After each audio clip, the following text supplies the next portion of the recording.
ஹரஹர சங்கர, ஜெய ஜெய சங்கர, பெரியவா திருப்பாதம் சரணம்.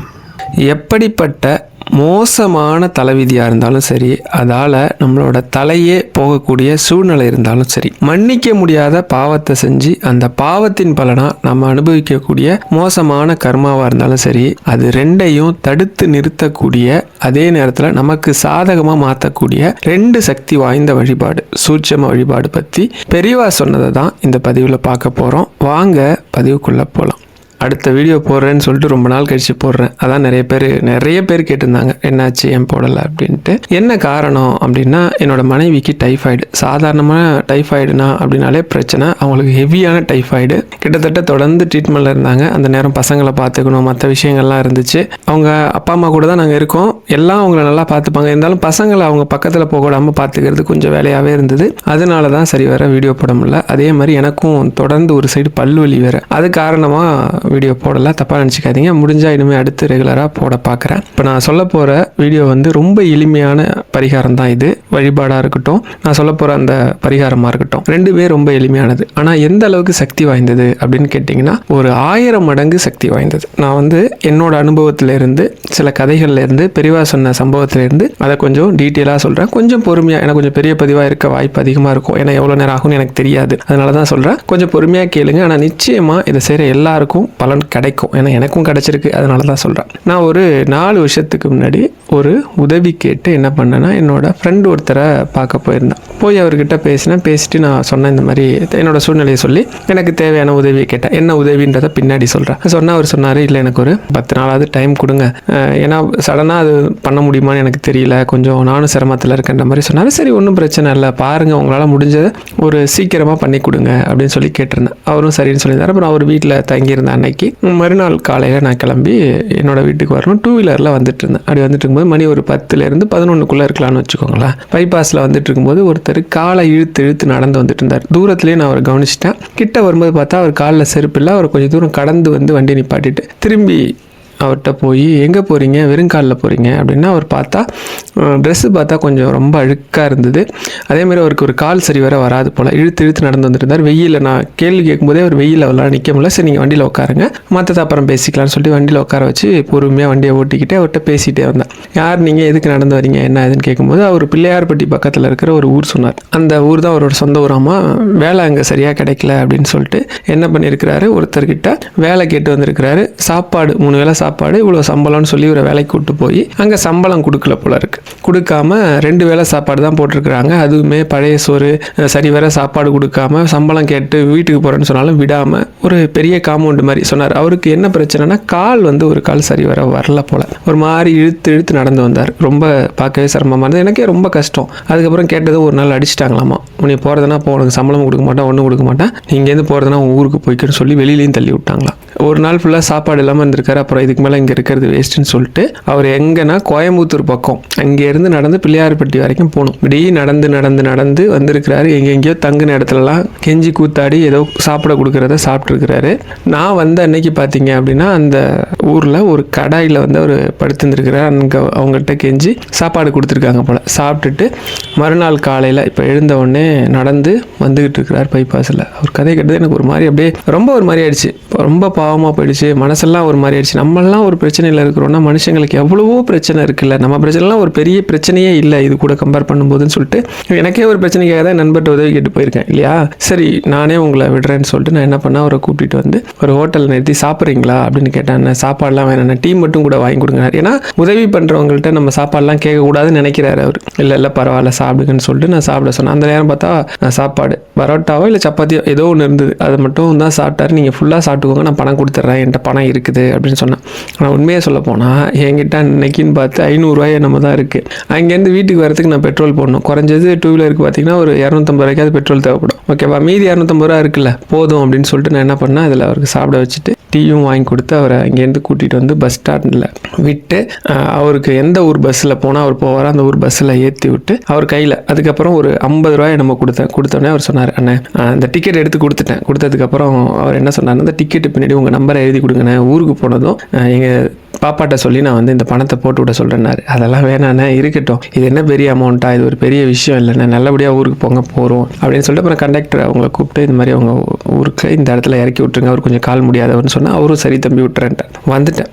வந்ததுக்கப்புறம் எனக்கு என்ன நடந்தது அப்படின்னா, நாம் எல்லாரும் ஏதோ ஒரு விதத்தில் ஒரு கஷ்டத்தை அனுபவிக்கிறோம்ல, ஒவ்வொருத்தரும் ஒரு விதத்தில் கஷ்டப்படுறோம். இப்போ இவர் வந்து இப்படி ஒரு கஷ்டம் அனுபவிக்கிறார் இல்லையா, நான் ஒரு கஷ்டம் அனுபவிக்கிறேன். ஏன் இந்த கஷ்டம் ஏன் வருது, இதுக்கு என்ன காரணம், இது எப்படி சரி பண்ணிக்கிறது வராமல், ஒரு மகாபாரத கதையிலேருந்தே போகலாம். ஒரு நாள் வந்து அர்ஜுனன் வந்து நகர்வலம் வந்துட்டுருக்கிறார். அதாவது ஊர் எப்படி இருக்குது, மக்கள்லாம் செழிப்பாக வாழ்கிறாங்களா, கஷ்டம் ஏதாவது இருக்குதா என்னென்னு பார்க்கறதுக்கு பேர் தான் நகர்வலம். அப்படி வந்துட்டு இருக்கும்போது ஒரு ஏழ்மையில் இருக்கக்கூடிய ஒருத்தர் அவர் வந்து கேட்குறார், ஐயா எனக்கு ரொம்ப பசிக்குது, சாப்பாடு கிடைக்குமா அப்படின்னதும் உடனே அவர் சொல்கிறாரு, அர்ஜுனன் அதுக்கு என்ன, நான் வந்து இந்த நாட்டோட இளவரசன், அதாவது எப்படின்னா அவங்க அண்ணன் வந்து ராஜா, மற்றவங்களாம் இளவரசர் மாதிரி தான் சொல்லுவாங்க, அப்படி நான் வந்து என்னோட அண்ணன் தான் இந்த நாட்டோட ராஜா, அதனால் என்ன உங்களுக்கு என்ன உணவுனாலும் நான் கொடுக்க சொல்கிறேன்னு தான். ஐயா மன்னிச்சிருங்க, நான் இது வரைக்கும் எத்தனையோ பேர்கிட்ட சாப்பாடு கேட்டு போயிருக்கிறேன், ஒவ்வொருத்தரன் தரேன்னு சொல்லுவாங்க, ஆனால் நான் கேட்குற சாப்பாடை யாராவும் போட்டதே கிடையாது அப்படின்னதும், நீங்கள் என்ன சாப்பாடு கேட்டாலும் நான் போடுறேன். பொதுவாக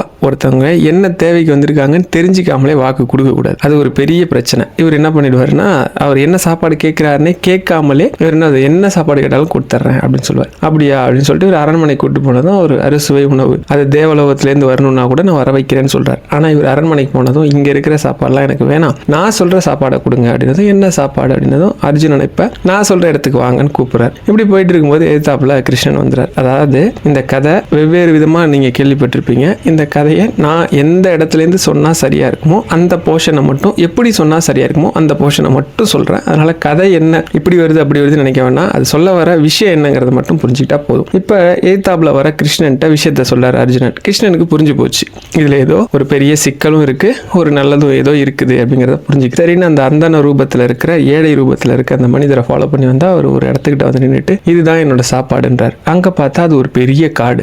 காட்டை சாப்பாடாக வேணும்னு கேட்குறீங்க அப்படின்னு திரும்பி பார்த்து யார் நீங்கள் அப்படின்னு கேட்டதான் அவர் தன்னோட சுய ரூபத்தை எடுக்கிறார். பார்த்தா அக்னி பகவான், நம்ம அக்னின்னு கொண்டாடுறோம் இல்லையா நெருப்புன்ட்டு, அந்த அக்னி பகவான் சுய ரூபத்தில் வந்து ஒரு ராஜா, அந்த ராஜாவோட பேரை சொல்லி 100 வருஷமா என்ன அக்னி வந்து நெய் விட்டு எனக்கு வந்து யாகம் வளர்த்ததால ரொம்ப எனக்கு வந்து மந்தமாகி போச்சு. இந்த மந்தத்தை போக்கிக்கிறதுக்கு என்ன வழி அப்படின்னு பார்த்தா, இந்த காட்டை உணவாக எடுத்துக்கிட்டா தான் எனக்கு மந்தம் போகும், அதனால நீங்கள் வாக்கு கொடுத்தபடி இந்த காட்டை வந்து எனக்கு உணவாக கொடுங்க அப்படின்னு. அதனால என்ன எடுத்துக்கலாம் அப்படின்னா, நீங்கள் நினைக்கிற மாதிரி இந்த காட்டை அவ்வளோ சுலபமாக என்னால் தீயை பற்ற வச்சு உணவாக ஏற்றுக்க முடியாது. ஏன்னா எப்பெல்லாம் இந்த காட்டுக்கு தீ பிடிக்குதோ அப்பெல்லாம் இந்திரன் வந்து தன்னோட மழை மேகங்களை அனுப்பி உடனே தீ அணைச்சிடுறாரு. அதனால மழை மேகங்களால் வரக்கூடிய மழையை தடுத்து நிறுத்திங்கன்னா தான் என்னால் சாப்பிட முடியும் அப்படின்னு சொல்லி அவர் சொல்றாரு. சரி, அதனால என்னன்னு ஒன்று கிருஷ்ணனை பார்க்கவும், கிருஷ்ணன் சரி வில் எடுத்து உன்னோட அம்பால ஒரு கொடை மாதிரி அம்பு கூடால அப்படியே கொடை மாதிரி ஆக்கு, எவ்வளோ மழை பெஞ்சாலும் அது தண்ணி உள்ள வராமல் தடுத்து நிறுத்தினது. அப்படி வில்வித்தையில் நிறைய விஷயங்கள் இருக்கு, பாலம் கட்ட முடியும். இப்போ சொன்ன மாதிரி எத்தனையோ அற்புதங்கள், இப்போ நம்ம அணு ஆயுதம்லாம் சொல்ல முடியாது, அது மாதிரி எத்தனையோ அற்புதங்கள்லாம் வில்வித்தையில் பண்ண முடியும். இப்போலாம் நிறைய சக்தி அஸ்திரங்கள்லாம் பயன்படுத்தி இருக்கிறாங்க. மந்திரத்தை மட்டும் பயன்படுத்தி அதை ஆயுதமாகவும் அஸ்திரமாகவும் பண்ண முடியும். அப்போ என்ன பண்ணுறாரு, ஒரு கொடை மாதிரி அமைக்கிறார். இப்போ அக்னி பகவான் தன்னோட அக்னியை செலுத்தி அந்த முழு காட்டையும் அழிச்சு அப்படியே சாப்பிட்றார். அந்த காட்டோட பேரு தான் காண்டவ வனம். அந்த காண்டவ வனத்தை முழுசா அழிக்கிறார். அழிச்ச உடனே இந்த சமயம் இந்த காட்டை அழிக்கிறதுக்கு கொஞ்ச நேரத்துக்கு முன்னாடி என்ன அப்படின்னா, ஒரு பாம்பு என்ன பண்ணுதுன்னா தன்னோட குட்டிகளை அந்த காட்டுக்குள்ள விட்டுட்டு இறத்துறதுக்காக காட்டுல இருந்து வெளியில வந்திருக்குது. தான் கண்ணு முன்னாடியே தன்னோட குட்டிகள் வெந்து சாகிறத பார்த்ததும் இது அப்படியே துடிச்சு போகுது. ஏன்னா உள்ள போய் காப்பாற்றவும் முடியாது நெருப்புக்குள்ள போய். அதே நேரம் சுத்தி எரியிற நெருப்பால அந்த குட்டிகள் துடிக்கிறத பார்த்து மன வேதனை இதால தாங்க முடியல. இப்ப இந்த முழு காட்டையும் அழிச்சு சாப்பிட்ட அக்னி பகவான் இதுக்கு உதவுன அந்த அர்ஜுனனை கூப்பிட்டு, உனக்காக ஒரு சிறப்பான பொருள் தரேன், ஒரு கிஃப்ட் தரேன் அப்படின்னு சொல்லிட்டு என்ன தராருன்னா, காண்டீபம் அப்படின்னு சொல்லக்கூடிய வில் இவர் கையில வச்சிருப்பார் இல்லையா அர்ஜுனன், அந்த வில்லை கொடுக்குறார். அதே மாதிரி எடுக்க எடுக்க தீராத அம்பு துரா துணி அப்படின்னு சொல்லக்கூடிய அம்பு எடுக்க எடுக்க வந்துகிட்டே இருக்கக்கூடிய அம்பு கூட கொடுக்குறார். அதுக்கு மேல ஒரு ரதம் ஒன்று கொடுக்குறார். என்ன அப்படின்னா மின்னல் வேகத்துல போகக்கூடிய ரதம் அக்னி பகவான் கொடுக்குறார். இந்த மூணையும் அர்ஜுனனுக்கு கொடுக்குறார். இந்த பக்கம் பாம்புக்கு வந்து இதுக்கு காரணம் யாரு, ஏன்னா இந்த வனம் வந்து அழியாதுங்கிறது அந்த பாம்புக்கு தெரியும். மழை மேகங்கள் எந்த காலத்திலையும் இந்த வனத்தை வந்து தடுத்து நிறுத்திக்கிட்டே அழிஞ்சிட்டே இருக்குமே, இதுக்கு காரணம் யார், எப்படி இது அழிஞ்சுதுன்னு பார்த்தா அர்ஜுனன் தான் இதுக்கு காரணம்னு தெரிஞ்சவொடனே அது என்ன பண்ணுதுன்னா, அர்ஜுனனை எப்படியாவது அர்ஜுனனை கொல்லணும், ஏன்னா என்னோட சந்ததியை அழிச்சிட்டான்னு சொல்லிட்டு கடுமையாக அது என்ன பண்ணுது, இறைவனை நோக்கி தன்னோட அந்த தவத்தை மேற்கொள்ளுது. இப்போ இந்த பக்கம் பார்த்தீங்க அப்படின்னா இது முடிஞ்சு போயிடுது. அதுக்கப்புறம் மகாபாரத போர் தொடங்கிடுது. ஏன்னா இப்போ அதுக்கப்புறம் நிறைய விஷயங்கள் இருக்குது, அதெல்லாம் நமக்கு தேவையில்லை அந்த போர்ஷன். இப்போ என்னன்னா மகாபாரத போர் தொடங்கிடுது. அந்த பக்கம் இறைவன் வந்து அந்த பாம்புக்கு காட்சி கொடுக்குறாரு. அந்த பாம்பு பேர் தக்ஷகன் நினைக்கிறேன். அந்த பாம்பு என்ன அப்படின்னா, எனக்கு வந்து அர்ஜுனனை கொல்றதுக்கு வரம் என்னதான், அர்ஜுனனை உன்னால கொல்ல முடியாது, ஏன்னா சாமுத்திரிகா லட்சணம் பொருந்தின ஒரு ஆண்மகனால தான் அர்ஜுனனை வீழ்த்த முடியும். அப்படி அர்ஜுனனை வீழ்த்தக்கூடிய ஆட்கள் வந்து கிடையாது. ஏன்னா இந்த இதுல வந்து அர்ஜுனன் கூட நிறைய நல்ல விஷயங்கள் இருக்குது. அப்படி நிறைய விஷயங்கள்லாம் கடவுள் சொல்ல, ஆனா நீ ஒரு காரணமா இருக்கிற மாதிரியோ இல்ல உன்னால அர்ஜுனன் வந்து பெரிய சேதத்தை ஏற்படுத்த முடிகிற மாதிரியும் வேணும்னா என்னால செய்ய முடியும்னு சொல்லிட்டு என்ன பண்றேன்னா அப்படி ஒரு வரத்தை கொடுத்துறாரு. அப்படி அந்த வரத்தை கொடுத்தது தான் அந்த பாம்பு தான் என்ன ஆகுது அப்படின்னா நாகாஸ்திரமா மாறுது.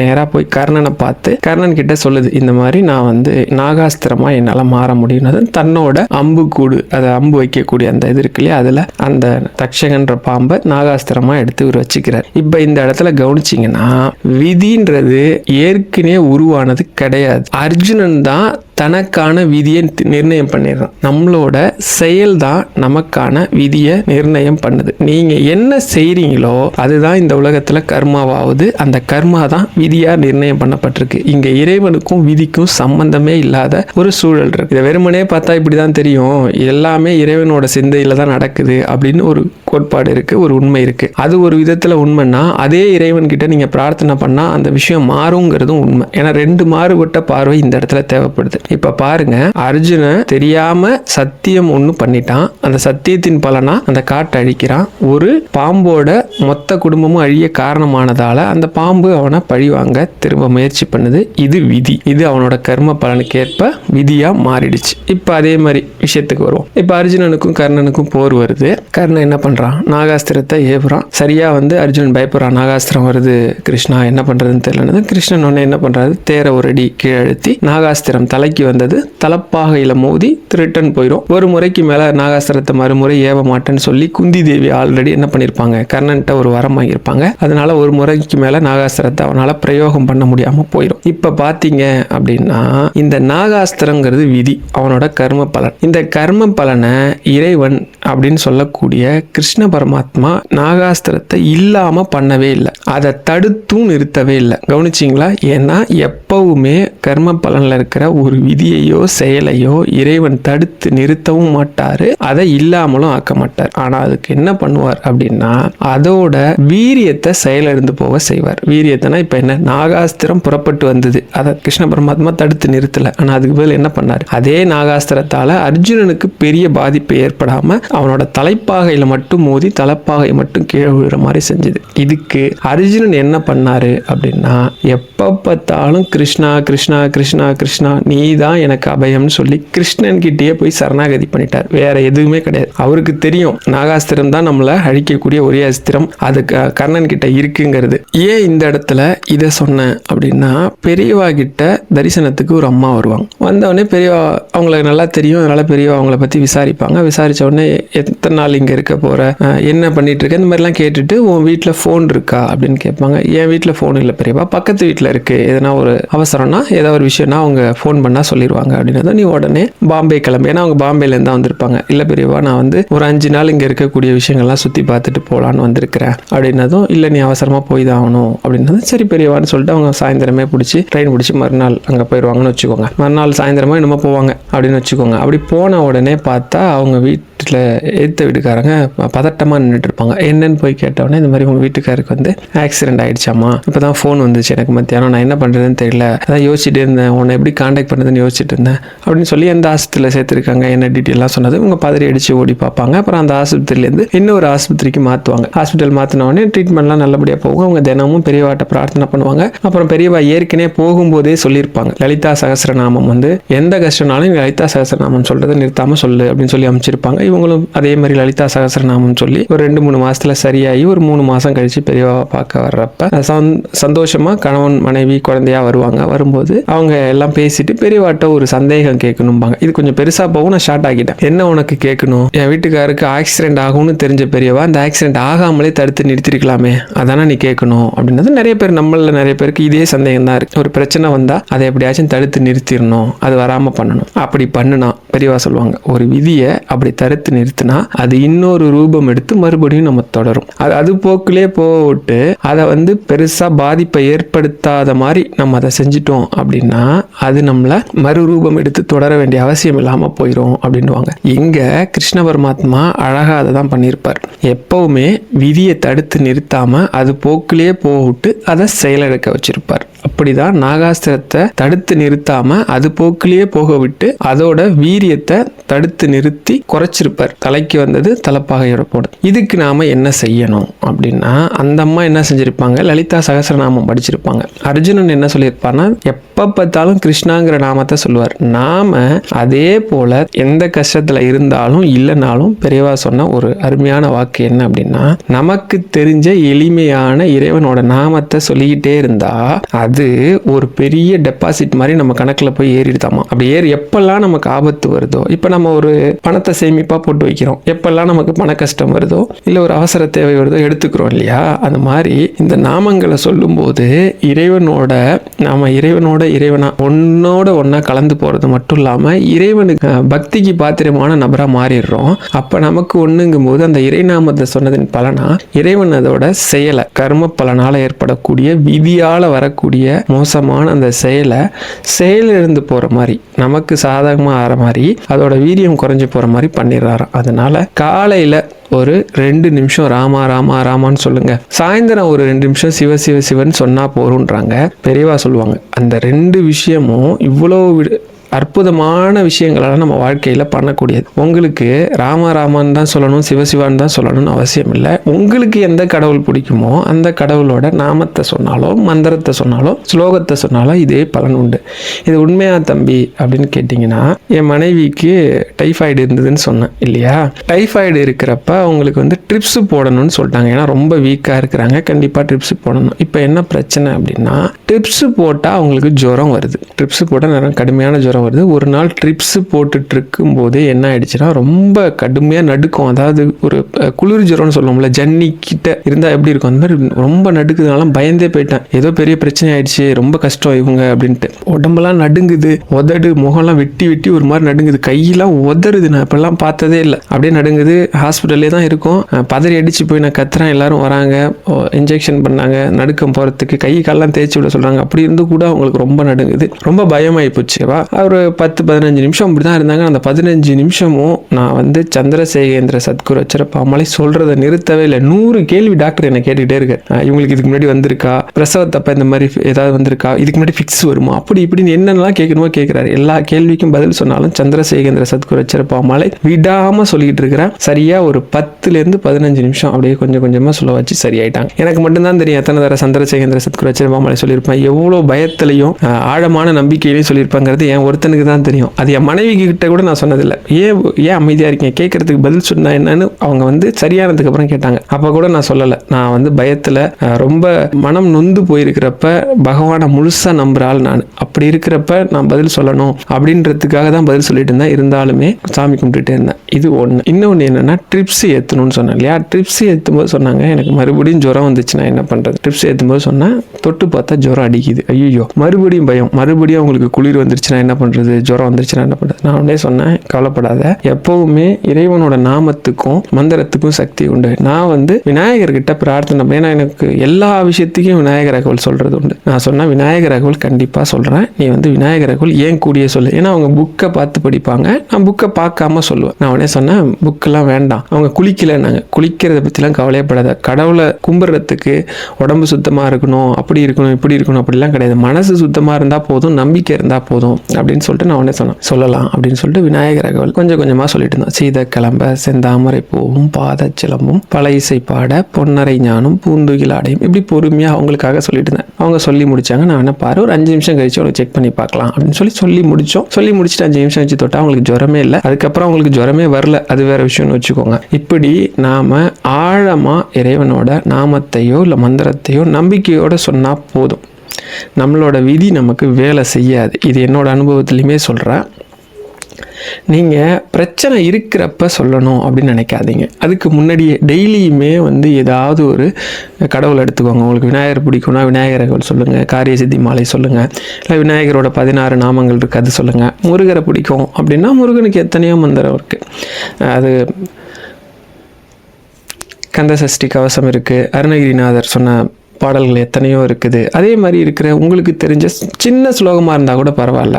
உங்களுக்கு ஒரு வரி மந்திரமாக இருந்தால் கூட பிரச்சனை இல்லை, தொடர்ந்து சொல்லுங்கள். அது சிவ மந்திரமாக இருக்கும்போது சிவ சிவ அப்படின்னு சொன்னால் போதும். பெருமாள் வழிபாட்டு போகிறப்ப நீங்கள் ராம ராமன் சொன்னால் போதும், இல்லை நாராயணா சொன்னால் போதும், கிருஷ்ணா சொன்னால் போதும். இந்த மாதிரி அந்த இதுக்கு ஒன்று இருக்கு இல்லையா, அந்த மாதிரி நீங்கள் தொடர்ந்து ஒரு நாளைக்கு 15லேருந்து 20 நிமிஷம். இப்போ இந்த கடுமையான விதி இருக்குது, கடுமையான பிரச்சனைகள் இருக்கிறவங்க என்ன பண்ணணும் அப்படின்னா, இதுவுமே நான் சொல்லலை, பெரியவா சொன்னது தான். சூரிய உதயம் ஆவறதுக்கு கொஞ்சம் நேரத்துக்கு முன்னாடி நீங்கள் ஒரு தோராயமாக 5:30 மணின்னு வச்சுக்கோங்களேன். அதுக்குள்ளே நீங்கள் எழுந்துட்டா ரொம்ப நல்லது. அப்படி எழுந்துட்டு ஒரு விளக்கை ஏற்றி வச்சுக்கோங்க. உங்கள் பூஜை ரூமில் குளிக்கிறீங்க குளிக்கல அதை பற்றிலாம் பிரச்சனை இல்லை. கை கால் கூட கழுவிட்டு முகம் கூட கழுவிட்டு நீங்கள் என்ன பண்ணுங்கள், பூஜை ரூமில் ஒரு விளக்கு ஏற்றி வச்சுட்டு அந்த விளக்கு உங்கள் பூஜை ரூமில் இருக்கல ஏதாவது ஒரு ஃபோட்டோ இல்லை எதை பார்த்தாலும் சரி பார்த்து அந்த இறைவன்கிட்ட உங்களோட கஷ்டம் என்னவோ, இப்போ உங்களுக்கு ஒரு கஷ்டம் இருக்கும் இல்லையா, அந்த கஷ்டத்தை தீரணும் அப்படின்னு சொல்லி பிரார்த்தனை பண்ணுங்கள். எத்தனை நாள் பண்ணணும்னு நினைக்காதீங்க, எத்தனை நாள் வேணால் பண்ணுங்க. இதுக்கு குறைவான நாட்களே இது சரியாயிடும், அது வேற விஷயம். அப்படி நீங்க தொடர்ந்து அந்த இறைவன்கிட்ட உங்களோட கஷ்டத்தை சொல்லிட்டு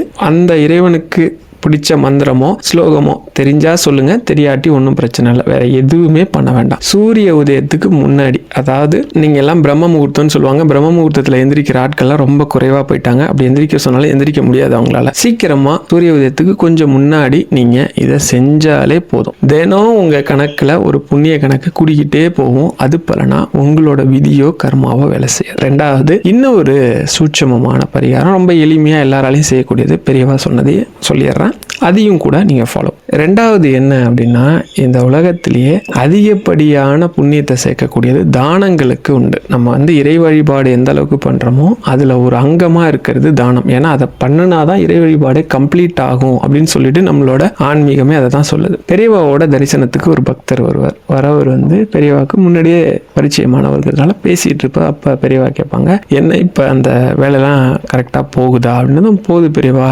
நிச்சயமா அதை பண்ண ஆரம்பிச்சதுலேருந்து என் வாழ்க்கையில் பெரிய சிக்கல்கள்லாம் போயிடுச்சு. ஒரு விஷயத்துக்கு முன்னாடி உங்களை பார்க்கும்போது இருந்த எந்த கஷ்டமும் இப்போ இல்லை. பண கஷ்டமாக இருக்கட்டும், தொழிலில் இருந்த பிரச்சனையாக இருக்கட்டும், சொத்தில் இருந்த பிரச்சனையாக இருக்கட்டும், எல்லாமே ஏதோ ஒரு அதிசயம் நடந்த மாதிரி இருக்குது. எல்லாம் பெரியவாவோட கருணை அப்படின்னு சொன்னதும் அதுக்கு பெரியவா சொல்லுவாங்க, என்னோட கருணை இதில் ஒன்றும் கிடையாது, நீ பண்ண ஆரம்பித்த அந்த புண்ணியத்தோட பலன் தான், தொடர்ந்து விடக்கூடாது அப்படின்னு. இப்போ கூட தொடர்ந்து பண்ணிட்டு தான் பெரியவா இருக்கிறேன் அப்படின்னு. இப்போ நீங்கள் 2 பேரும் இங்கே வந்துட்டீங்களே, இப்போ யார் அதை பண்ணுவா அப்படின்னதும், ஐயோ பெரியவா அதுக்கு ஏற்பாடு பண்ணிட்டு தான் வந்திருக்கேன், அதை விடுறதா இல்லை, நீங்க சொன்ன வாக்க மீறவே கூடாதுன்னு நாங்க 2 பேரும் ஒரு சங்கல்பம் பண்ணியிருக்கிறோம், அதனால அதை தொடர்ந்து பண்றோம் அப்படின்னதும், ரொம்ப நல்லது, சேமமா இருப்ப அப்படின்னதும். அப்ப பக்கத்துல இருந்த எல்லாரையும் பார்த்து, இவர் ஒரு உத்தமமான ஒரு வேலை பண்றாரு, நீங்க எல்லாரும் கூட அதை செய்யணும். எத்தனையோ பேர் எத்தனையோ கஷ்டங்களை என்கிட்ட சொல்றீங்க இல்லையா, அந்த கஷ்டம் எல்லாம் உங்களுக்கு வராம இருக்கணும், வர கஷ்டம் எல்லாம் உங்களை விட்டு ஓடணும்னா இது ஒரு சுலபமான வழி, எல்லாரும் உட்காருங்க, எல்லாருக்கும் சொல்றேன்னு சொல்லி பெரியவா எல்லாரையும் உட்கார வச்சாங்களாம். உட்கார வச்சுட்டு இந்த விஷயத்த சொன்னாங்களாம். என்ன அப்படின்னா, நான் கும்பகோணம் மடத்துல தங்கி பூஜை பண்ணிட்டு இருந்த காலம். அப்ப கும்பகோணம் மகாமகம் பக்கத்துல குமரேசன் செட்டியார்னு ஒருத்தர் ஒரு கடை வச்சிருந்தார், மளிகை கடை வச்சிருந்தார். அவங்க மனைவி பேரு சிவகாமி ஆச்சு. அவங்க 2 பேருமே கல்யாணம் ஆனி ரொம்ப அந்நூன்யமான தம்பதி. அவங்களுக்கு குழந்தை இல்லை. அந்த நேரம் தூரத்து உறவுக்கார பையன் ஒருத்தனை கூட்டிட்டு தான் வீட்டிலேயே வளர்த்து தன்னோட புள்ள மாதிரியே வச்சுக்கிட்டு கடையை பார்த்துக்கிறது, போறது வரதுன்னு இருந்தாங்க. அப்படி இருக்கிறவங்க வாழ்க்கையில ஒரு உத்தமமான விஷயம் ஒன்று பண்ணிட்டு வந்தாங்க அப்படின்னது. என்ன உத்தமமான விஷயம் அப்படின்னா, தினமும் வந்து அந்த குமரேசன் செட்டியார் ஐயா இருக்காங்க இல்லையா, அவங்க என்ன பண்ணுவாங்களாம், தன்னோட ஒத்த மாட்டு வண்டியை எடுத்துக்கிட்டு மகாமுகம் குளத்தை சுற்றி வருவாங்களாம். யாராவது சிவனடியார்கள் இருக்காங்களா அப்படின்னு. அப்படி இருந்தாங்கன்னா அவங்கள வீட்டுக்கு மரியாதையோட போய் கூட்டிட்டு வந்து கை காலெல்லாம் அலம்பி வீட்டில் உட்கார வச்சு அவங்களுக்கு என்ன உணவு பிடிக்குமோ அதை சிவகாமியாச்சு அவங்க என்ன சொல்றாங்களோ, எனக்கு வந்து சுரக்காய் பிடிக்கும், பரங்கிக்காய் பிடிக்கும், இப்படி கீரை தான் பிடிக்கும் அப்படின்னு சொன்னாங்கன்னா அதை செஞ்சு போட்டு அவங்கள ரொம்ப அனுசரணையா பார்த்துட்டு இருந்து அவங்கள அனுப்பி வைக்கிறது தான் வேலையா. அதாவது தினமும் ஒரு சிவனடியாருக்கு உணவு கொடுக்கறது தான் அவங்க 2 பேரோட வேலை. அது கொடுத்துட்டு தான் 2 பேரும் சாப்பிட்டுப்பாங்களாம். அப்படி இருக்கிறப்ப ஒரு நாள் ரொம்ப மழையா, யாருமே சிவனடியார் இல்லையா. இவங்க 2 பேருக்கும் ரொம்ப கஷ்டமாயி போச்சான். என்னடா அது, இன்னைக்கு சாப்பாடு போடாம எப்படி இருக்கிறது அப்படின்னு சொல்லிட்டு சரின்னு இவர் என்ன பண்ணிருக்காரு, வண்டியை போட்டிக்கிட்டு மகாமகம் குளத்தை சுத்தி சுத்தி வந்திருக்காரு. யாருமே இல்லை. தூரத்துல பார்த்தா ஒருத்தர் வீட்டு தென்னையில ஒரு சிவனடியார் உட்காந்துருந்தாங்களாம். அவங்கள கூப்பிட்டு வண்டியில ஏற்றிக்கிட்டு, ஐயா வாங்க, இந்த மாதிரி இன்னைக்கு எங்க வீட்டில் உங்களுக்கு உணவு அப்படின்னு சொல்லி மரியாதையா அவர் காலில் விழுந்து ஆசீர்வாதம் வாங்கிக்கிட்டு வண்டியில ஏற்றிட்டு வந்து வீட்டில் இறங்கினதும் சொல்லியிருக்காங்க, என்ன அவர் நல்ல பசியில் இருந்திருக்கிற சாமி, உங்களுக்கு என்ன சமைக்கட்டும் அப்படின்னு தான். அப்போ ஒரு வீட்டுக்கு அப்படி வரும்போதே பார்த்துருக்காரு, அவங்க வீட்டு தோட்டத்தில் நிறைய கீரை இருக்கிறத பார்த்தோடனே சரி கீரையே சமைச்சிருங்க, ஒன்றும் பெரிய விஷயம் இல்லை அப்படின்னதும் உடனே ஆச்சி வந்து தன்னோட தலையில ஒரு சாக்கு எடுத்து போட்டுக்கிட்டு கையில ஒரு கூடை எடுத்துக்கிட்டு கீரை பறிக்க போறதை பார்த்தோடனே சிவனடியார் அவரும் சொன்னாரு, நான் கூட உங்களுக்கு உதவி பண்றேன்னு சொல்லிட்டு எழுந்து வந்து அவரும் வந்து கீரைகளை பறிச்சிருக்கிறார். இவங்களும் பறிச்சிருக்கிறாங்க. இப்ப அவங்க வீட்டுக்காரர் அவரும் பறிச்சிருக்கிறார். இவங்க எல்லாரும் வந்து பறிச்சுட்டு வந்த கீரையை 3யுமே தனித்தனியா வச்சிருந்தது. இவங்களும் இவங்க வீட்டுக்காரரும் பறிச்சுட்டு வந்ததை மட்டும் ஒன்னா போட்டு சமையல் பண்ணி என்ன பண்ணியிருக்கிறாங்க அப்படின்னா தனியா எடுத்து வச்சிருக்கிறாங்க. இவர் இந்த சிவனடியார் பறிச்சுட்டு வந்த கீரையை அவங்க என்ன பண்ணியிருக்கிறாங்கன்னா சமையல் பண்ணி அதை வந்து சிவபெருமானுக்கு நெய்வேத்தியம் பண்றதுக்காக கொடுத்துருக்காங்க. அப்ப சிவனடியாருக்கு ஒரு எண்ணம், பரவாயில்ல நம்ம ஒரு சிவனடியார் நம்மளோட சக்தி என்னன்னு தெரிஞ்சுக்கிட்டு நம்ம பறிச்ச கீரையை வந்து அவங்க என்ன பண்ணியிருக்காங்கன்னா நெய்வேத்தியத்துக்கு கொடுத்துருக்காங்களேன்னு ரொம்ப சந்தோஷம் அவருக்கு. சரின்னு இப்போ அவருக்கு பிடிச்ச மாதிரி எல்லாம் போட்டு சாப்பாடு போட்டு கீரை மற்ற என்ன வகைகள் சொன்னாரோ எல்லாம் செஞ்சு சாப்பாடு பரிமாறி அதுக்கப்புறம் சாப்பிட்டு முடிச்சதும் அவருக்கு காலில் விழுந்து ஆசீர்வாதம் வாங்கி எல்லாம் பண்ணும்போது அவர் கேட்டார், எனக்கு ஒரே ஒரு சந்தேகமா கேட்கட்டுமா அப்படின்னதும், என்ன சுவாமி சொல்லுங்க அப்படின்னா, நான் ஒரு சிவனடியார், அதனால சிவனடியார் பறிச்ச கீரையை தான் சுவாமிக்கு நெய்வேத்தியம் பண்ணணும் அப்படிங்கறதால தானே என்னோட கீரையை வந்து சமைச்சு நெய்வேத்தியம் பண்ணீங்க அப்படின்னு கேட்டதுக்கு அப்ப அந்த ஆச்சி சொன்னாங்களாம், அப்படி இல்லை சாமி, நானும் என் ஆத்துக்காரரும் பறிக்கும்போது எந்த வேலை செஞ்சாலும் சிவ சிவ சிவ சிவன்னு சொல்லிக்கிட்டு தான் செய்வோம். அந்த நிமிஷமே அந்த கீரை சிவபெருமானுக்கு அர்ப்பணம் பண்ணதா ஆகி போச்சு. அது அப்பயே சிவபெருமான் அதை ஏத்துக்கிட்டாருன்னு ஆயிடுச்சு. ஆனா நீங்க வந்து பறிக்கும்போது நாங்க பார்த்தோம் சிவசிவன் நீங்க சொல்லல, அதனால சிவசிவன் சொல்லாத அந்த கீரையை தான், ஏன்னா ஏற்கனவே சாமிக்கு படைச்ச இதை திரும்பி படைக்க கூடாது அப்படின்னு ஒரு நியதி இருக்கு இல்லையா, அதனால உங்களோட கீரையை படைச்சது அவருக்கு ஒரு மாதிரி ஆயிடுச்சான். ஐயோ இவ்வளோ வந்து சிவபெருமான் மேல பக்தி கொண்ட ஒருத்தரா, உண்மையிலே சொல்றேன், நீனுமே உன் வீட்டுக்காரும் ரொம்ப நல்லா இருப்பீங்க, சீக்கிரமே உங்களுக்கு வந்து சிவபதவி கிடைக்கும்ன்ற மாதிரி சொல்லிட்டு போயிடுவார். அந்த வருஷமோ அடுத்த வருஷமோ ஒரு சிவராத்திரிக்கு 2 பேரும் அங்க இருக்கக்கூடிய சிவன் கோயிலுக்கு போய் அந்த 6 கால பூஜையும் தரிசனம் பண்ணிட்டு வீட்டுக்கு வந்ததும் ஆட்சி என்ன பண்ணிருக்காங்க, ஒரு பூஜை ரூம்ல போய் உட்காந்துருக்காங்க. லைட்டா படபடன்னு இருக்க மாதிரி இருக்காங்க. அப்படியே சாஞ்சிட்டாங்க. நேரா சிவபதவி பதறிட்டே ஒன்னு குமரேசன் செட்டியார் அவரும் சிவகாமி அப்படின்னு சொல்லிட்டு போனா அவரும் அடுத்த நொடியே சிவபதவி. ஒரு சிவராத்திரி அன்னைக்கே சிவபூஜை பார்த்துட்டு வந்த அன்னைக்கே அவங்க 2 பேருக்கும் சிவபதவி கிடைச்சுதான். இதை சொல்லிட்டு இதை தான் உன்னை பண்ண சொன்னேன் அப்படின்னு சொன்னாங்களாம். அதாவது அதிதி போஜனம், நம்மளுக்கு தெரியாத பசியில இருக்கிற ஒரு நபருக்கு முழு திருப்தியா உணவு கொடுக்கறதுக்கு பேரு தான் அதிதி போஜனம். இதுக்கு என்ன அப்படி சக்தி இருக்குது அப்படின்னா, இதுக்கு ஏகப்பட்ட சக்தி இருக்குது. நம்மளோட கர்மாவையே தடுத்து நிறுத்தக்கூடிய சக்தி இருக்குது. நாம தெரிஞ்சோ தெரியாமலோ செஞ்சிருக்கிற பாவங்களை தடுத்து நிறுத்துற சக்தி இருக்குது. அதே மாதிரி விதியையே தடுத்து நிறுத்தக்கூடிய சக்தி இதுக்கு உண்டு. நான் முதல்ல ஒரு சம்பவம் சொன்னேன் இல்லையா, நான் ஒருத்தருக்கு சாப்பாடு வாங்கி கொடுத்து பஸ்ல ஏற்றி விட்டான்னு. அவருக்கு பஸ்ல ஏற்றி விட்டோன்னே, ஏன்னா நான் என் நண்பர்கிட்ட கேட்டு போயிருந்த உதவி என்ன அப்படின்னா, நான் ஒரு 40,000 ரூபாய் பணம் அவருக்கு கொடுத்துருந்தேன். எனக்கு ஒரு 1 லட்சம் கிட்ட பணம் தேவை, ரொம்ப அர்ஜென்ட்டா ஒருத்தருக்கு கொடுக்க வேண்டியது இருந்தது. அதனால அவர் என்கிட்ட கேட்டுட்டே இருந்தாரு. சரி நான் இவர்கிட்ட உதவி கேட்டு போயிருந்தேன். அவர் என்கிட்ட சொன்னது குறைஞ்சது 10 நாள் ஆகும், இப்ப முடியாது அப்படின்னு சொன்னார். ஆனா நம்ப மாட்டீங்க, அவருக்கு நான் அந்த சாப்பாடை கொடுத்த அடுத்த நாள், அதாவது நான் ஞாயிற்றுக்கிழமை சாப்பாடு கொடுக்குறேன், திங்கக்கிழமை சாயந்தரம் ஃபோன் பண்ணி, நான் ஒரு இடத்துல கேட்டிருந்தேன், உனக்கு பணம் கிடைச்சிச்சு வந்து வாங்கிக்கோன்னு சொன்னேன். நீங்க கேட்கலாம், தானத்துக்கு வந்து அப்படி நிறைய சக்தி இருக்குதா அப்படின்னு. கர்ணன் வந்து நல்லவன் தான். ஆனால் அவன் இருந்தது வந்து அதர்மத்தின் பக்கம். அப்படி அதர்மத்தின் பக்கத்தில் இருக்கிற கர்ணனை கொல்றது ஒன்றும் பெரிய விஷயம் இல்லையே. அவனை வந்து வீழ்த்திருக்கலாமே. அர்ஜுனனோட ஒரு அம்பு தவிர வேற எந்த அம்பும் கர்ணன் மேலே படலை. ஏன், என்ன காரணம் அப்படின்னா அவன் செஞ்ச தர்மம். அவன் கெட்டவனாவே, கர்ணன் வந்து கெட்டவன் சொல்ல வரல, கெட்டவனாவே நீங்கள் எடுத்துக்கிட்டாலும் சரி, கெட்டவங்க பக்கத்தில் நின்னா கெட்டவன் தானே சொல்லுவாங்க. கெட்டவனே நீங்கள் சொன்னால் கூட ஒரு அழிக்கக்கூடிய, அழிய வேண்டிய ஒரு கெட்டவன் அப்படின்னு எடுத்துக்கிட்டா கூட கர்ணனை.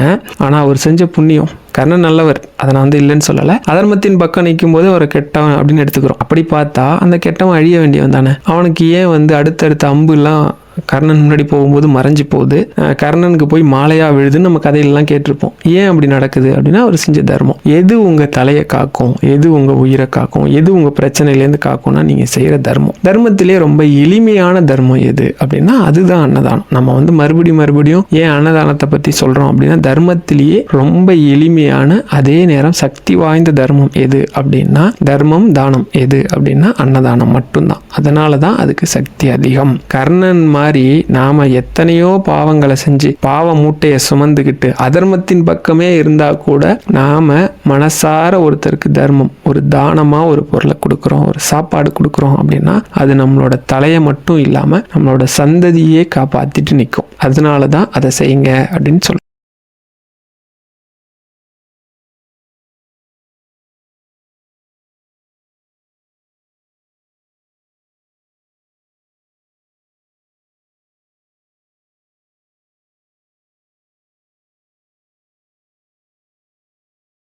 இது மட்டும் தானா அப்படின்னா அன்னதானத்தால் தீர்த்து வைக்க முடியாத பிரச்சனையே கிடையாது. அன்னதானத்தால் முடிச்சு வைக்க முடியாத கர்மாவே கிடையாது. நான் வந்து ரொம்ப வருத்தப்பட்ட ஒரு சம்பவத்தையும் சொல்கிறேன். என் மனைவிக்கு டைஃபாய்டு இருந்தப்ப நான் மாத்திரை வாங்கிறதுக்காக போகிறேன். அங்கே எப்படி அப்படின்னா அந்த ஊரில் ஏடிஎம் ஒன்று தான், அது வந்து அப்பப்போ வேலை செய்யாது. என்கிட்ட கையில் வந்து பணம் 100 ரூபா இருக்குது. மருந்தும் அவங்க சொன்ன அந்த மாத்திரையும் பார்த்தீங்க அப்படின்னா 60 ரூபா தான், மீதி 40 ரூபா இருக்கும். கரெக்டாக வண்டியை விட்டு இறங்கி வாங்கிறதுக்காக உள்ளே போகிறப்ப ஒரு பையன் கையில் பென்சிலோட வந்தான். பென்சில் வாங்கிக்கிங்கண்ணே அப்படின்னா. பென்சில்லாம் வேணாம்ப்பா, பென்சிலாம் நான் நிறைய வீட்டில் வச்சுருக்கேன், தேவையில்லை, வேறு ஏதாவது வேணா கேளு அப்படின்னு நான் சொன்னேன். நான் எப்போவுமே யார் என்ன கேட்டு வந்தாலும் இல்லைன்னு சொல்லவே மாட்டேன். அவனே சொன்னான், பிஸ்கட் வாங்கி தரீங்களா பசிக்குதுன்னா, சரி வாப்பா வாங்கி தரேன்னா கொஞ்சம் தூரம் வந்து பிஸ்கட் வேண்டாம், அதுக்கு பதில் எனக்கு செருப்பு வாங்கி கொடுங்க.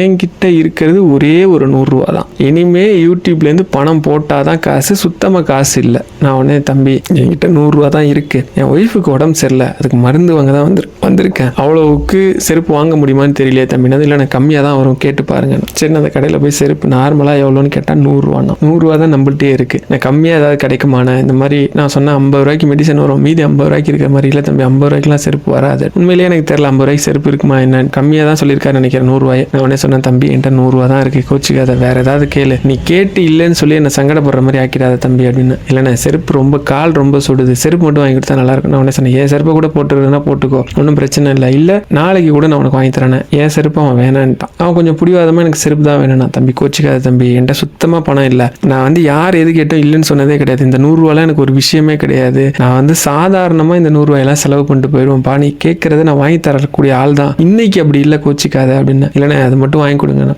வேற என்ன பண்ணுறதுன்னு தெரியல. சரி கோச்சிக்காத தம்பி, வேற ஏதாவது சாப்பிடு வான்னு சொல்லி கூப்பிட்டு போனால், எனக்கு சரிண்ணே எனக்கு வந்து ஜூஸ் வாங்கி கொடுங்கண்ணா. சரி அவனுக்கு ஒரு ஜூஸ் வாங்கினா, எங்கள் அம்மாவும் இருக்காங்க அவங்களுக்கு ஒரு ஜூஸ் வாங்கினா, ஆளுக்கு ஒரு ஜூஸ் 20 40 ரூபாய்க்கு வாங்கி கொடுத்துட்டு நான் நாளைக்கு வந்தால் உனக்கு கண்டிப்பாக வாங்கி தரேன் அப்படின்னா. ஆனால் அவனோட முகத்தில் அவ்வளோ சந்தோஷம் இல்லை. எனக்கு ரொம்ப வருத்தம். யார் எது கேட்டாலும் இப்போ நீங்கள் 500 ரூபாய்க்கு இருக்கிற பொருளை கேட்டிருந்தா கூட அது தெரியாதவங்க கஷ்டப்படுறவங்களா இருந்தால் வாங்கி கொடுத்துட்டு அசால்ட்டாக போயிடுவேன் நான். அப்படி அந்த பையனுக்கு வாங்கி கொடுக்க முடியும்னு வருத்தம். போய் மாத்திரை வாங்கிட்டு வீட்டுக்கு போகும்போது யோசிச்சுட்டே போனேன், ஒருவேளை நான் அந்த பையனுக்கு அந்த செருப்பை மட்டும் வாங்கி கொடுத்துருந்தேன்னா என் ஒய்ஃபுக்கு டைஃபாய்டே வந்திருக்காது. ஏன்னா நம்ம தானத்தில் யாருக்காவது காலனி வாங்கி கொடுத்தோம்னா நமக்கு ஆரோக்கிய குறைபாடோ ஆயுள் குறைபாடோ வராது. அன்னைக்கு காலையில் நான் விநாயகர்கிட்ட பிரார்த்தனை பண்ணுறேன், இந்த மாதிரி என்னோட பிரச்சனைலாம் தீரணும், என் மனைவிக்கு இந்த மாதிரி உடம்பு முடியாமல் இருக்குது, அதை ஏதாவது ஒரு ரூபத்தில் தீர்க்கறதுக்கான வழியை காட்டுங்கன்னு. அவர் காட்டின வழியாக தான் இருக்கும் அது. ஆனால் நான் அந்த மாத்திரையை ஒரு மாத்திரையை மட்டும் வாங்கிட்டு கூட இல்லை மாத்திரையை கூட அப்புறமா கூட வந்து வாங்கியிருக்கலாம். அந்த பையனுக்கு செருப்பு வாங்கி கொடுத்துருந்தேன் அப்படின்னா இவ்வளோ